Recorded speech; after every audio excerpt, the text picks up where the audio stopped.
Oke, teman-teman, balik lagi di YouTube saya di pemahaman saham. Nah, kali ini kita akan bahas IPO saham Rans Entertainment, yaitu punyanya Raffi Ahmad dan Nagita Slavina. Makanya singkatannya Rans, ya RA itu Raffi Ahmad, NS itu Nagita Slavina.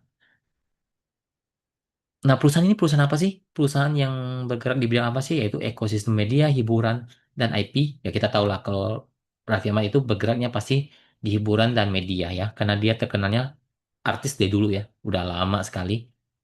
Lalu alamat perusahaannya itu di Komplek Bumi Serpong di Tangerang Selatan, Banten ya teman-teman. Dan perusahaan ini sudah berdiri sejak tahun 2018 dan efektifnya tanggal 7 Juli 2021. Jadi tergolong masih baru ya untuk Rans ini. Tapi kita lihat kinerjanya seperti apa, valuasinya seperti apa. Oke, jumlah yang ditawarkan itu sekitar 2 miliar lebih lembar saham. Free floatnya 15%. Cukup banyak ya lembar sahamnya ya. Harga penawaran 135, 170, apakah ini mahal atau murah? Nanti kita lihat valuasinya. Dana yang diperoleh 300 sampai 400 miliar. Nanti digunakan seperti apa? Kita juga akan lihat. Penaruh umumnya 2 sampai 8 Juli. Penjatahannya 8 Juli, listingnya tanggal 10 Juli. Masuk papan pengembangan underwater LG. Ya, LG-nya seperti apa? Performa dari underwaternya. Nanti kita juga akan bahas. Penggunaan dananya itu digunakan untuk apa? 6% sampai 7% itu untuk pembayaran hutang ya di BNI.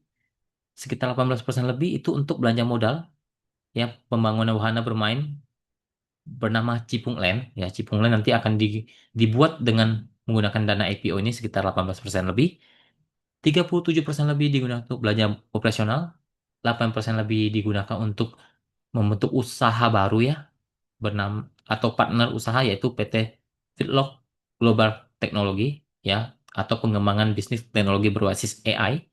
Sekitar 19% lebih digunakan untuk ekspansi usaha yaitu PT Rans Kosmetika Indonesia dan kurung Slavina, mungkin ini akan bergerak di bidang kosmetik ya. Lalu sisanya digunakan untuk melakukan penyetoran modal dan entitas anak ya ya. Jadi 80% lebih ini untuk belanja modal dan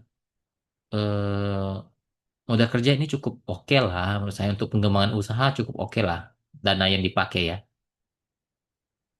Oke, untuk valuasi Rans ya, ini Rans ini bukan CECX, lupa saya ubah.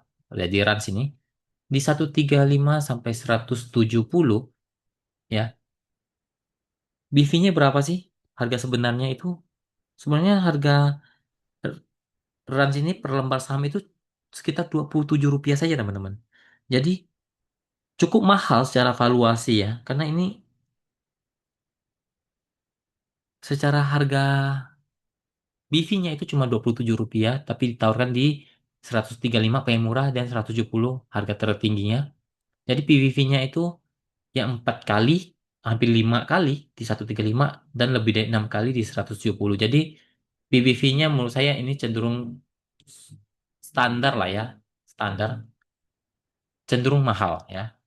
Per-nya 30 kali itu jelas mahal teman-teman. Per lebih dari 20 kali itu jelas mahal. Jadi menurut saya secara valuasi, Rans ini tergolong cukup mahal, tapi bukan yang mahal banget, tapi ya tergolong mahal, bukan yang mahal banget ya teman-teman. Oke, untuk kinerja LG ya oke lah ya, jarang merah bahkan sering beggar untuk LG. Kita tahu lah LG ini performa seperti apa.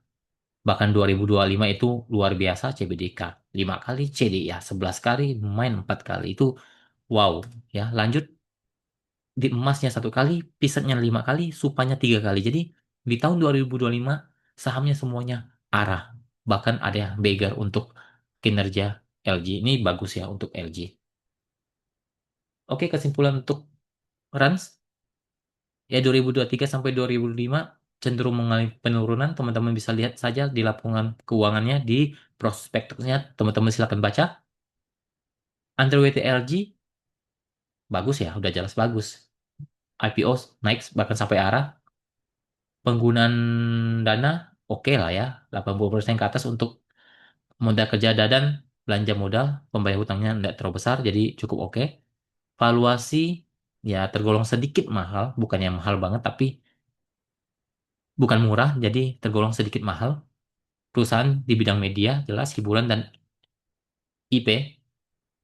Kesimpulannya boleh masuk atau tidak? Kalau saya masuk karena dana digunakan untuk perkembangan usaha, jadi tergolong oke untuk mengembangkan usaha dengan dana IPO, bukan habis untuk bayar hutang ya. Jadi ini cukup ada masa depan lah, karena digunakan untuk perkembangan usaha. UE-nya tergolong bagus dengan target semoga bisa arah di hari pertama sampai ketiga. Disclaimer teman-teman, bukan mengajak teman-teman harus beli, tidak. Jadi teman-teman harus buat kesimpulan sendiri, ini hanya referensi, boleh diikuti, boleh tidak. Jadi keputusan di teman-teman dengan kesadaran penuh harus dianalisa ulang.